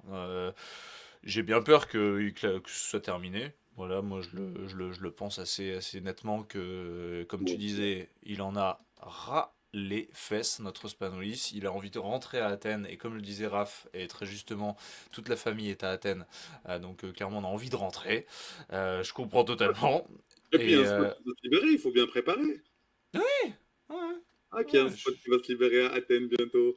Tiens. Après, il faut savoir qui. Je pense que là, on embrouille les gens. Mais en tout cas, il y a un spot qui va se libérer très vite. Ça va pas l'intéresser. Et il y a un autre spot qui va se libérer en fin de saison. Celui-là, peut-être, c'est celui-là qui l'attend. Voilà, Spanoulis, évidemment, vous le savez, est une légende de l'Olympiakos. Et un jour, il entraînera cette équipe. Est-ce que ce sera l'année prochaine? Sûrement, étant donné qu'on est aussi sur la fin de l'aventure Bartzokas du côté de l'Olympiakos. À voir si cette année, il arrive à remporter le titre avec les Reds. Voilà, mais c'est vrai que c'est ce qui se murmure énormément. Je vois Tissam dans le chat. Bonsoir à tous. Est-ce que vous avez passé une bonne journée? On a passé une très bonne journée et on est en train de passer une très bonne émission. J'espère que toi aussi, on t'embrasse, mon ami. En tout cas, en coulisses, je le disais, hein, il y a eu ces derniers temps aussi, la news, ces derniers temps aussi, c'était que le club risquait la cessation de paiement avec les dettes galopantes. Il y en a dans tous les sens. Voilà, dette à la LNB qui apparemment a été réglée. Il y a des dettes de Luxury Tax, des dettes à l'Euroleague, à des agents, à l'Asvel, à l'équipe. Il y en a dans tous les sens. Et donc, le club risquait la cessation de paiement parce qu'ils n'arrivaient pas à payer leurs joueurs également. Finalement, on l'a dit en tout début de séquence, mais la principauté a versé 2,5 millions. Apparemment, c'est plus. Pour donner du sursis au club, tribunal de première instance de Monaco, qui n'a donc pas prononcé cette cessation de paiement le 7 mars dernier. Avec cet argent-là, on a permis de verser les salaires de janvier et de février pour les joueurs, on a réglé les dettes avec la LNB, la FFBB, apparemment c'est aussi simple que ça. Et puis, prochaine audience le 3 avril, On verra. Simon, Simon, je vais dire un truc. On nous ment. On nous ment. Bien sûr, Simon, mais non, mais je vais juste dire un truc. Peut-être que ça va. C'est pas. Je veux pas être. J'ai un immense respect pour tous les clubs en France qui travaillent comme des malades. Et moi-même, je fais partie d'une association, d'un club de basket, et je sais Bien que c'est sûr. pas évident de gérer des clubs, etc. Mais avec tout le respect que je dois, par exemple, pour un club comme le Portel, qui est en grande difficulté. Mais on le sait très bien, les gars. Je suis vraiment désolé de le dire, mais on le sait très bien que les gens n'en ont rien à faire du Portel. En tout cas, les gens qui ont de l'argent, peut-être aujourd'hui, les gens qui ont. Oui, malheureusement. Et ben Et, non, on va et- se tourner vers Monaco, forcément. C'est dommage et c'est peut-être ça peut paraître irrespectueux en tout cas dit comme ça, mais Ça l'est, hein. croyez-moi ah non, commence pas à me mettre dans des problèmes toi. Et du respect à Non, c'est parce que c'est n'importe mon club. Enfin, c'est un club de Ah chez ouais, moi, c'est pour d'accord. ça. Ok, d'accord. C'est un Ok. club de chez moi. Mais non, mais Mais la situation est catastrophique. Évidemment voilà. qu'effectivement, pour Mais l'image on de ne veut pas la LNB a envie de sauver ce que club, le Monaco. perdre le Portel et perdre Monaco, c'est pas la même chose pour eux. Bien sûr, bien sûr, bien sûr.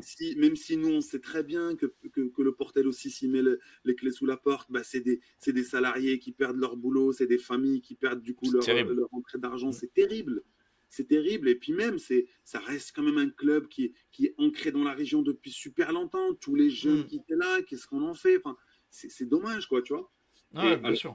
Mais Monaco, c'est pas pareil. Les gens, jamais de la vie vont. Et voilà, l'impact au niveau image n'est pas le même. Donc, forcément, bah, les gens, ils vont aller vers Monaco. Et ils vont tout faire pour sauver Monaco. C'est pour ça que moi, tout ça, là, tout ce cirque médiatique qui est en cours, moi, j'y crois pas. Moi, je pense qu'à un moment donné, Monaco, hop, comme dirait l'autre, ces putains de dettes là. On va juste. Il y en a pas un qui dit ça, je crois. Ces putains de dettes, hein, avec lesquelles on nous bassine matin et soir sur BFM et sur CNews. Hop, ils vont les dépasser et ils vont passer à autre chose. Ils vont passer à autre chose. Qu'est-ce que tu veux que je te dise ? On a cité BFM et CNews dans cette émission, c'est une catastrophe. Voilà. Bon. Évidemment, on ne s'associe pas, hein, pas du tout. Hein. On est loin de tout ça, les amis. Bon, voilà pour ce gros point Monaco. Vous voyez, on a gros sur la patate. Et d'ailleurs, pour le dossier, je parlais du Portel, pour le dossier Le Portel, c'est hyper fou parce que tout à l'heure, je lisais une news qui est une news de La Voix du Nord, Voix des Sports, donc le quotidien par chez nous dans le Nord. Et apparemment, le Portel a demandé de l'aide au Racing Club de Lens, club de foot, pour résorber sa dette de 600 000 euros. Voilà, donc pour vous dire où on en est. De carrément aller demander à un club de foot où on sait déjà que les clubs de foot en France, ils touchent plus de droits télé, ou alors très petit. Du coup, c'est déjà très compliqué pour eux, mais aller demander de l'argent comme ça à un club comme Lens, en plus, c'est waouh.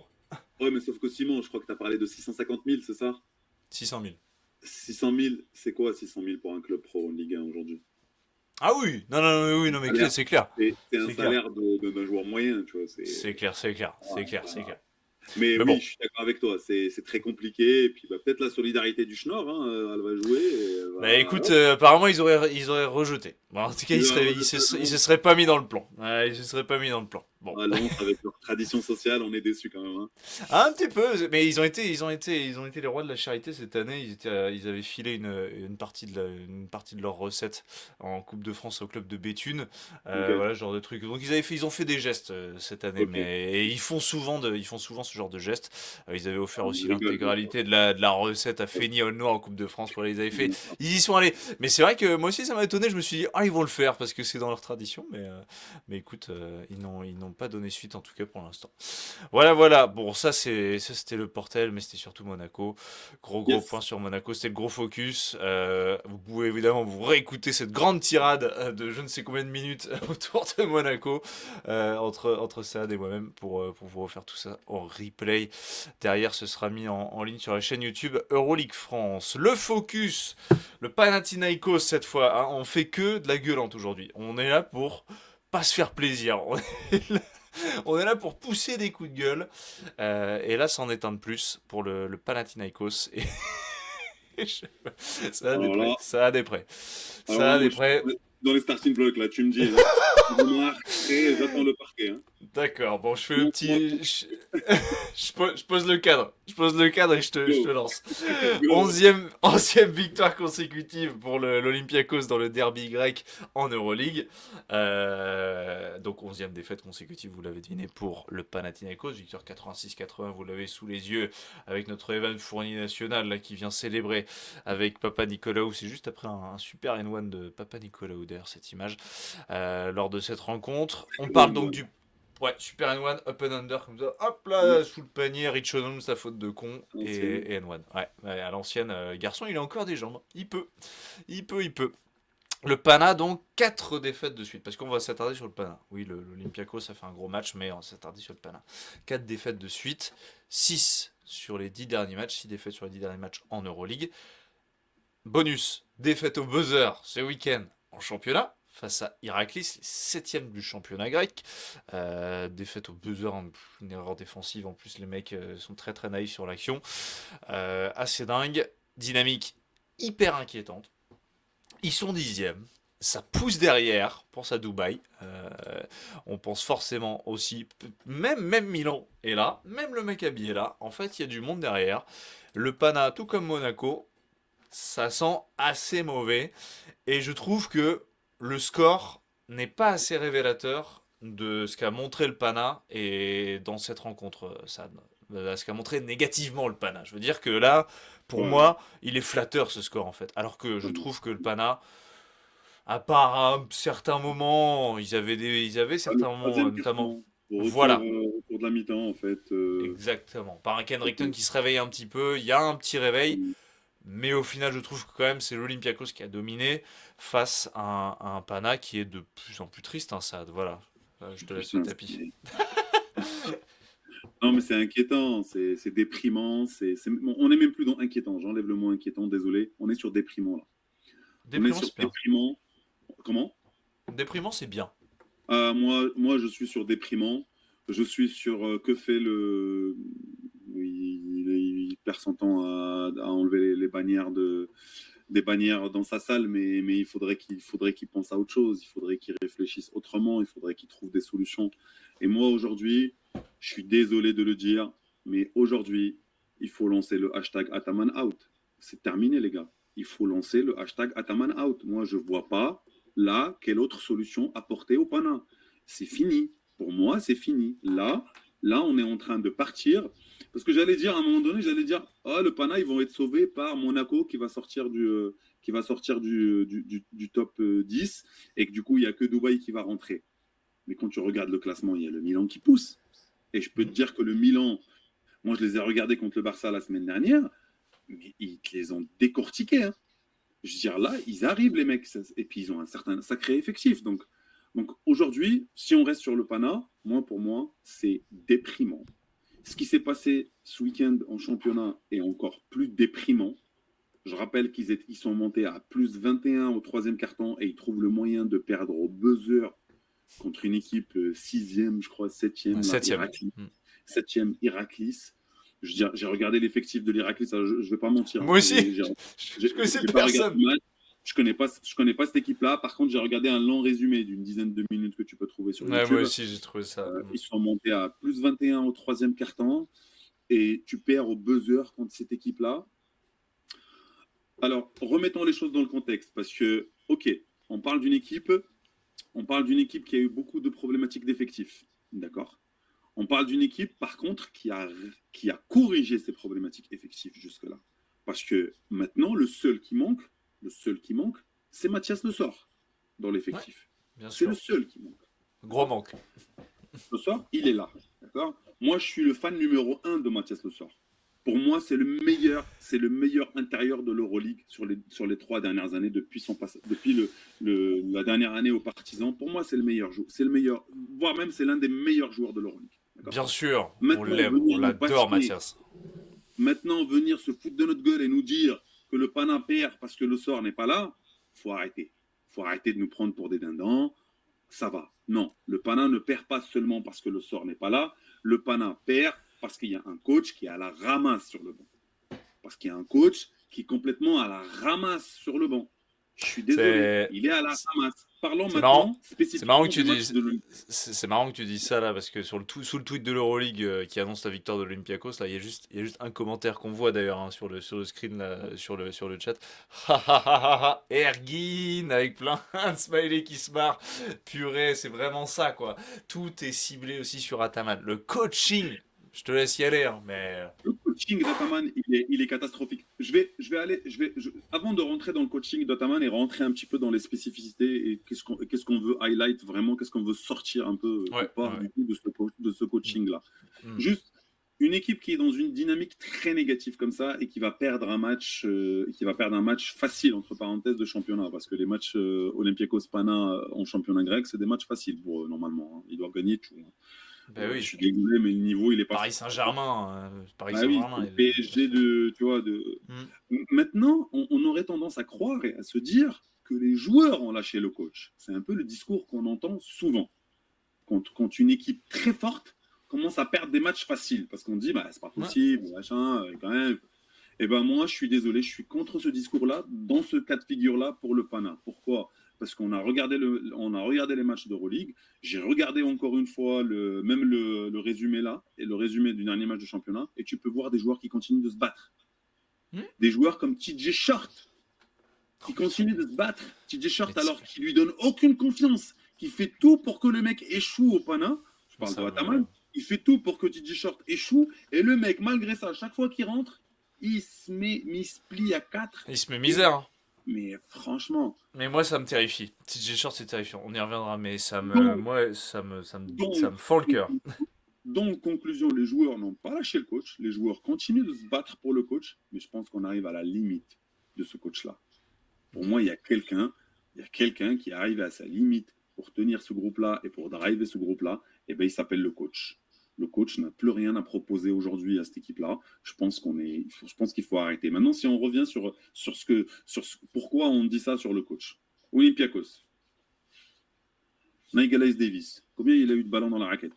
Oh, putain, tellement peu. J'en souviens un vieux, un moment, il post-up, il fait 2 dribbles et il shoot, il rate, c'est dégueulasse. Mais enfin, j'en ai Et très peu, mais très il a peu, mis mais ses premiers points. Il a mis ses premiers à points 3 à la points. fin du troisième quart-temps. Shoot à À 3 la points. fin du troisième quart-temps. On parle de Nigel Hayes Davis, MVP du Final Four l'année dernière. Enfin, Se fout de notre gueule, hein. Se fout de notre gueule parce qu'en plus enfin, il y a le matos, il ne voilà. voit pas le ballon, NHD, il touche pas le Mais il ballon. voit pas le ballon. Mais il voit Ou pas le alors ballon. Mais franchement, on est objectif, Simon, parce que rappelle-toi, à la oui, dernière émission, quand il lui a donné le ballon et il a dessiné des choses pour lui et il l'a fait post-up en en cup, bas et il en l'a cup, utilisé, on l'a dit en bien grip sûr. cup, en coupe de Franchement, on grec. était là à se dire, ah bah purée, en fait, Ah bon? il va vraiment l'intégrer, Ah bon? quoi. Ça Ah va bon? bien se passer et tout. Et là, mais là, il y a des moments où il touche la balle. Il touche la balle à 1 mètre derrière la ligne à 3 points. Il est à l'arrêt, il est sans rythme. Les mecs, ils se regardent. Qu'est-ce que Il est tu pas fais, titulaire. Nigel? Qu'est-ce que Il tu est pas fais, ben les titulaire. gars, je viens d'arriver. C'est fou. Et il est pas titulaire, c'est vrai. Il est Ça, pas c'est fou. titulaire. Alors, ouais, je sais très bien que le plus important, c'est ceux qui finissent le match et non pas ceux qui le débutent. On le sait. Mais putain, t'as un joueur qu'on vient de te ramener pour te sauver la mise. Il n'est pas encore bien intégré dans l'équipe. Toi, que ce que tu fais, tu le sors du 5 et tu le fais rentrer quand c'est la merde. Mais tu peux pas faire ça. Au contraire, tu dois tout de suite le mettre en valeur, tout de suite le mettre en confiance. Mais alors, TJ Short, la gestion de TJ Short, mais ça, on en parle depuis le début de saison. Et puis, si on parle aussi, encore une fois, dans le match de l'Olympiakos, bah, copier-coller, CTRL-C, CTRL-V de ce qui s'est passé depuis le début de saison. À aucun moment, tu le mets en confiance, tu le mets en valeur, tu appelles des choses pour lui. Rien. Rien. Défensivement, tu te fais manger par Milutinov à l'intérieur. Qu'est-ce que tu fais? Là, Tu continues du 1 contre 1 défensivement sur Milutinov. À aucun moment tu proposes, je sais pas, une petite prise à deux, je sais pas, peut-être arrêter le switch défensivement, peut-être faire juste du protect ou faire des choses un peu plus classiques, apporter une rotation différente défensivement. Non, rien. Tu as continué ton switch, tu as continué de te faire massacrer à l'intérieur par Milutinov. Oh, tout va bien. Ok. Encore un point supplémentaire. Kendrick Nunn. Alors, on l'a vu. Moi, je l'ai vu personnellement. Hein. On n'est pas commentateur sur Euroleague TV, mais moi, si j'étais commentateur sur Euroleague TV, j'aurais tout de suite dit aujourd'hui, Bartzokas, il allait mettre Frankie sur Kendrick Nunn. Pourquoi? Pas parce que Frankie, parce que ça descend pas du ciel. Frankie Liquida, rappelle. Parce qu'en fait, il y a une semaine, il a fait la même chose avec Sylvain. Ouais. Il a mis Frankie sur Sylvain et Frankie t'avait shutdown, il l'avait éteint en première mi-temps à Zalgiris. Mission, mon Franck Nilikina, il sait le faire. Hein. Il est en mission. Voilà un joueur qui accepte son rôle. Ah, je vais pas rentrer dans d'autres trucs, mais voilà. Mais voilà, c'est pas un mec extraordinaire, c'est pas un joueur, pardon, extraordinaire, sportivement, je veux dire, offensivement, etc. Mais c'est un mec qui va en mission défensive, avec sa taille, avec son envergure. Bah, il a réussi à tenir Kendrick Nunn. Qu'est-ce que tu as fait, toi, du coup, offensivement, pour proposer quelque chose à Kendrick Nunn? T'as proposé, je sais pas, moi, des staggers, des trucs, je sais pas, un truc tactique offensivement pour libérer Kendrick Nunn et le mettre en confiance et lui trouver des shoots ouverts. Il n'a pas eu un shoot ouvert de la première minute. Il y a un moment. Il y a un moment, d'ailleurs, c'est le début de troisième. C'est le début de troisième où Kendrick Nunn met un N1 pour commencer. Et derrière, comme tu dis, il a ce stagger. Il revient en cascade comme ça. Et il met un shoot à 3 points derrière un écran. Et c'est le seul moment où Nilikina est derrière lui. Et il lui met sur la truffe. Oui. Ça, c'est vrai. C'est le seul moment que j'ai en tête. Oui, c'est la seule proposition qu'il a fait. Je pense même qu'à un moment donné, je crois. Alors non, c'était contre Paris, ça. C'était contre Paris où il avait proposé un petit peu un écran ligne de fond entre Kendrick Nunn et NHD pour faire post bas NHD et derrière Kendrick Nunn qui remonte pour prendre le stagger, donc le deuxième écran, en haut de la raquette. Et du coup, comme ça, tu obliges un petit peu les deux défenseurs de faire un choix. Soit ils vont bumper NHD, dans ce cas-là, Kendrick Nunn a de l'avance, soit ils vont pas bumper NHD. Et dans ce cas-là, c'est NHD qui aura la balle en bas. Et déjà, il a tenté ça contre Paris. Je suis désolé, on est rentré sur des trucs un petit peu plus techniques là. Il faut y aller. On n'a pas de maquette, on n'a pas de trucs pour expliquer, mais voilà. Mais contre Paris, il avait tenté des choses. Mais tenté des choses très tard. Ça, il l'avait fait en deuxième mi-temps. Avec Kendrick Nunn contre Loli, pareil, je me rappelle dans ce que tu dis là, le stagger. D'ailleurs, ça a lancé un petit peu le match de Kendrick Nunn en troisième quart-temps, où il a commencé à mettre, mais malgré ça, pour moi, il a mis des shoots très, très difficiles. Kendrick Nunn, c'est un gros joueur, vraiment, faut le dire. C'est un très gros joueur, capable de scorer. Mais il a aussi besoin d'une aide tactique, parce que c'est pas possible quand tu as des joueurs, quand tu as une équipe en face. Et ça, par contre, c'est quelque chose à donner à Bartzokas, c'est qu'il a bien préparé son match défensivement. Très bien préparé son match défensivement. Il a mis des adaptations défensives. Et peut-être que ça l'a aidé aussi défensivement le fait qu'il n'y a pas la fameuse passoire sur le terrain qui s'appelle Vezenkov, parce que Vezenkov, autant on l'adore offensivement, autant on sait qu'il est beaucoup ciblé défensivement. Peut-être que ça l'a aidé. Moi, c'est ça que j'ai bien aimé dans le coaching de Bartzokas, tu vois, par rapport à ce que faisait Ataman, c'est que dans le 5 de départ, il te met pas Fournier, il te met pas les Dantero, il te met pas des Jones, il se met des soldats, des mecs qui vont se la donner en défense. Nilikina, Papa Nicolau, Peters, Milutinov, autour du talent de Tyler Dorsey. Franchement, j'adore ce parti. Moi, j'ai adoré ce parti pris. Ouais, moi je pense, moi personnellement, oui, je tire mon chapeau pour Bartzokas sur ce match-là. En tout cas, oui, il a été beaucoup mieux. Il a bien. Alors, en règle générale, on sait très bien que Bartzokas il prépare bien ses matchs. Pour moi, le problème de l'Olympiakos, c'est pas la préparation des matchs, c'est autre chose pour moi. Mais en tout cas, Bartzokas ici, la bataille tactique, que ce soit défensivement, offensivement, il a battu Ataman. De loin.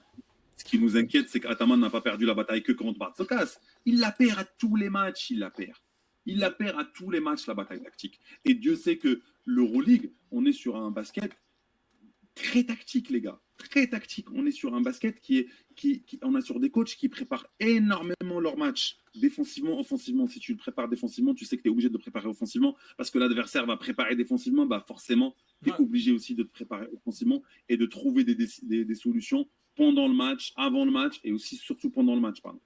Donc oui, moi honnêtement, j'ai envie de sauver mon Final Four parce que j'ai envie d'aller au Final Four à Athènes. Et un Final Four sans Panathinaikos à l'Oaka. Ça ferait mal. Dur. Ça ferait mal. À domicile, on le rappelle. Ça ferait très très mal. Dur. Donc ça, la solution, c'est on vire le coach. Virer le coach. Alors, on vire le coach. La solution peut être virer le coach. Après, j'ai une autre solution. J'ai une autre solution parce que parce que j'ai appris quelque chose. Je vais raconter une petite anecdote. Là c'est mon moment là préféré. Je vais raconter une petite anecdote. Alors, j'ai eu un copain là dernièrement que j'ai appris sa vie à un copain. Alors, apparemment, visiblement, il y a un coach de pré-nationale féminine qui est en galère cette saison. Donc, je ne vais pas dire c'est quel club, c'est autour de Lyon. Ils sont en galère. Son équipe est très, très, très en galère cette saison. Il a une belle équipe. Il était censé jouer le haut tableau, un peu comme le Pana, tu vois. Mais c'est galère. C'est galère, ça perd trop de matchs.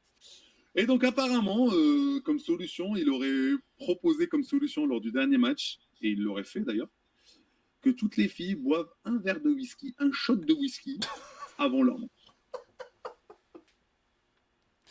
Why not, en fait? Alors, en fait, je me suis dit, pourquoi on n'y a pas pensé avant, en fait? Tu vois, j'ai fait un peu tu vois, je me suis dit, bon, belle équipe, elle veut jouer le haut tableau, elle n'y arrive pas, le Pana, c'est pareil. Bon, bah, voilà, ça a marché ou pas? Ça a marché ou pas? Ils ont gagné? Moins 20. C'est l'anecdote du siècle. Incroyable. Oh là, non, incroyable. Oh, le coup du whisky. Mais quoi. voilà, donc, faites, hein. Ça n'a pas marché avec les filles, ça alors, ça peut marcher avec les cons. J'aurais envie de vous dire, essayez chez vous. Non. Vraiment.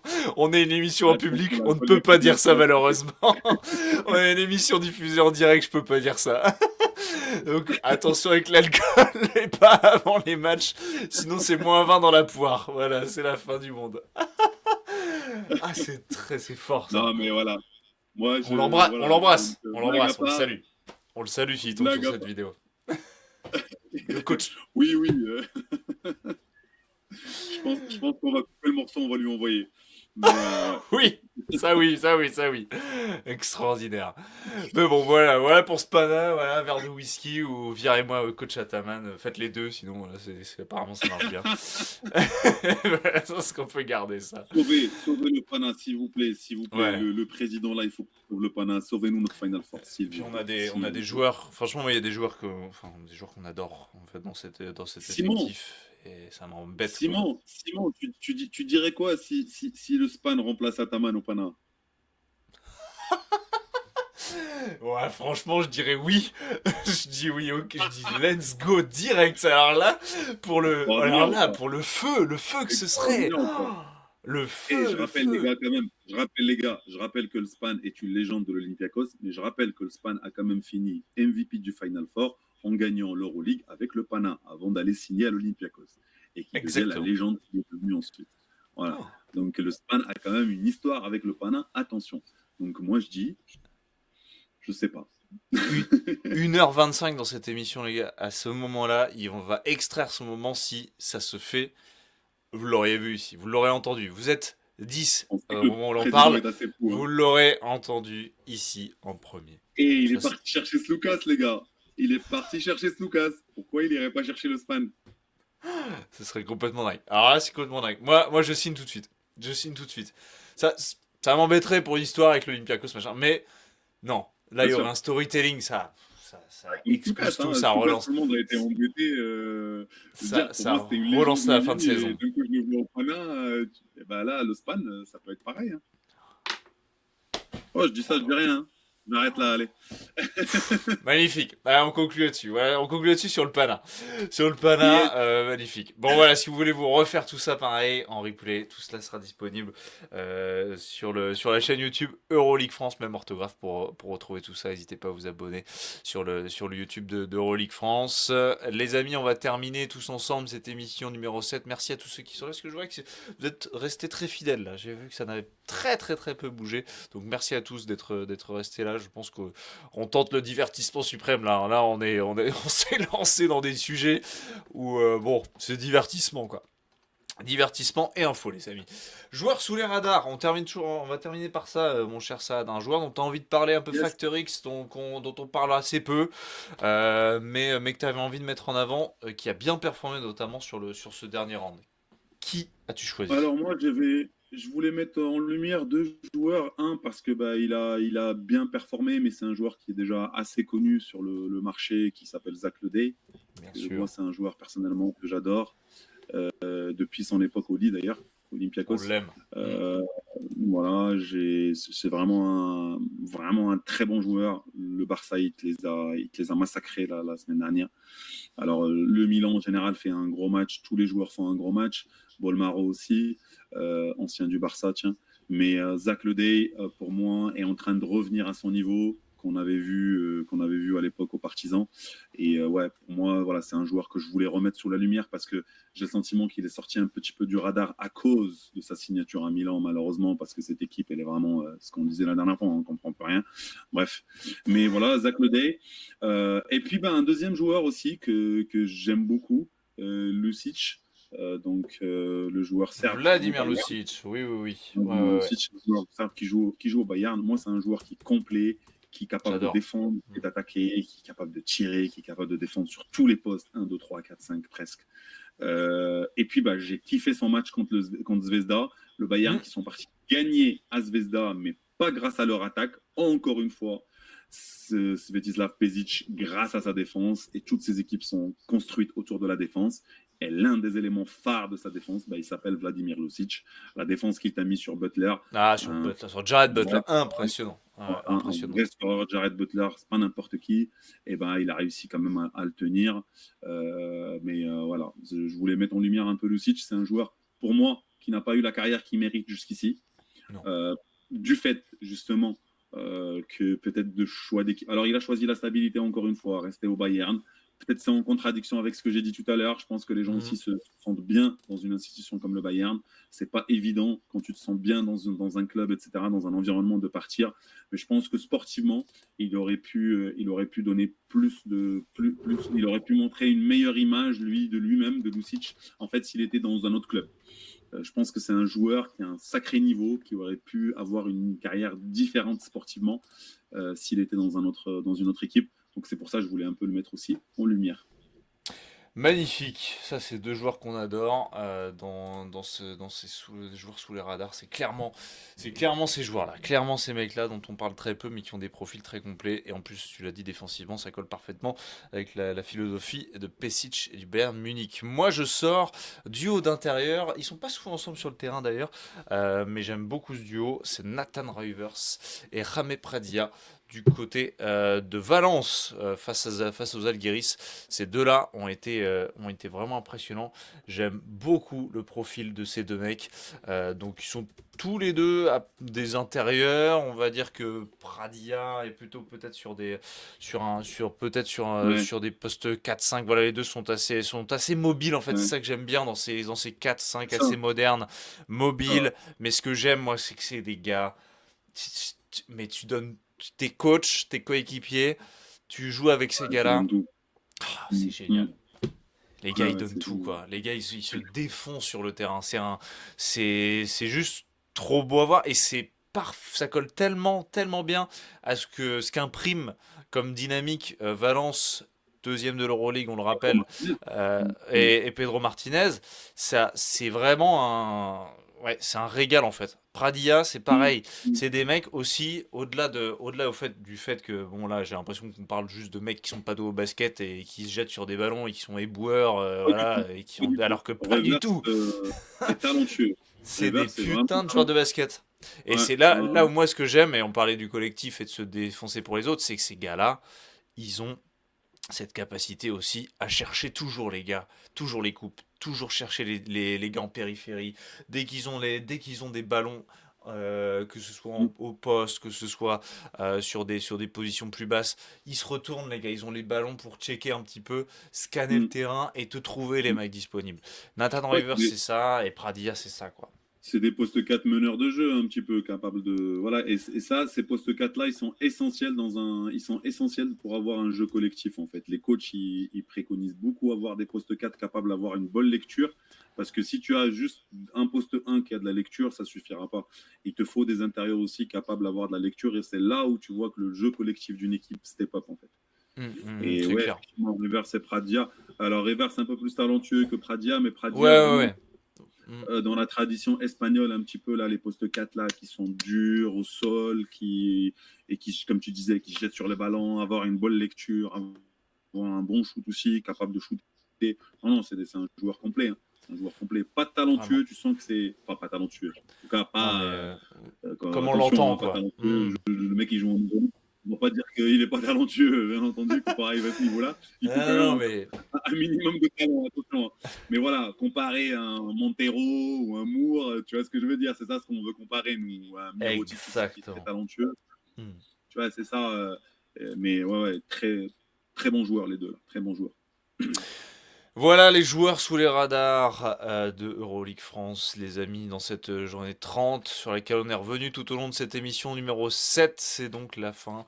Les amis, on a passé une belle heure et demie ensemble. Là, on s'est régalé sur des gros sujets, des gros focus autour de Monaco, autour du Panathinaikos. Si vous voulez vous refaire ça et vous régaler, c'est évidemment en replay sur YouTube dans la foulée, sur la chaîne YouTube Euroleague France. N'hésitez pas à aller checker tout ça. Évidemment, il y a du gros qui arrive. Hein. Je vous parle de matchs évidemment sur le calendrier. Notamment dès ce soir, si vous voulez vous mater là, dans 40 minutes, un peu moins de 40 minutes désormais, le Paris Olympiakos du côté de la Adidas Arena. Ça va être chaud patate pour Paris qui peut enchaîner une 4e victoire consécutive et Loli qui est à la recherche aussi de rester dans le top 3, potentiellement aussi rester dans les baskets de Valence, ne pas les laisser s'échapper à la 2e place.